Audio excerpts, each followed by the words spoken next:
બહુ વસ્તુ આવે છે નહીં બધાને? મને તો એ હસવાનું છે તમારે બધાને. 5 રૂપિયા 2 રૂપિયા હોય તો આપણને થોડી પાઉભાજી બનાવી છે. લાડુ હોય, પેડા હોય, બરફી હોય, બધું મારે ખાવું હોય. કેમ શું આવે છે બધાને? બહુ શું આવે છે નહીં બધાને? આ શું ખબર છે બધાને? હું ગામે ગામ આ તપેલી લઈને ફરું છું અને તમને બધાને હસવું આવે છે. બહુ હસવું આવે છે નહીં બધાને? ગામે ગામ ને ઘરે ઘર જાઓ એટલે બધા કહે પેલા ઘરે જાઓ, પેલા ઘરે જાઓ. અને પાટું મારે, ધક્કો મારે, કાઢી મૂકે. હેડ લ્યા અહીં કેમ આવ્યો? આમ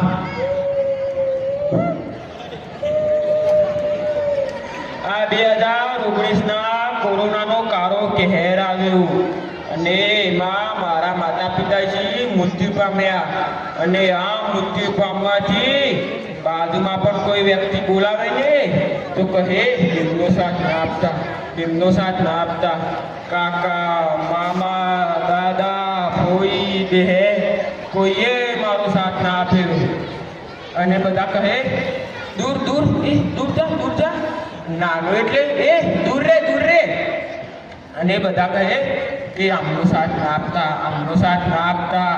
અને બધા કહે કે અમનો સાથ ના આપતા. અને આજુબાજુમાં પણ કોઈ વ્યક્તિને બોલાવે ને તો કહે કાકા અમનો સાથ ના આપતા, અમનો સાથ ના આપતા.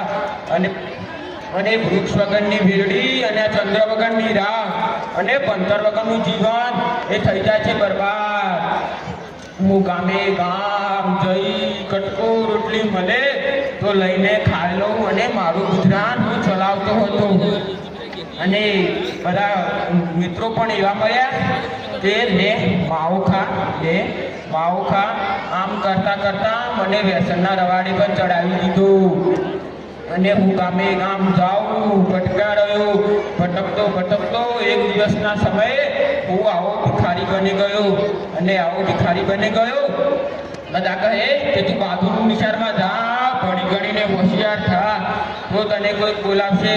પણ એવું મને ત્યારે કોઈ કહેનારું નહોતું. અને બધા કહે ભણતર એ ખૂન છે, ભણતર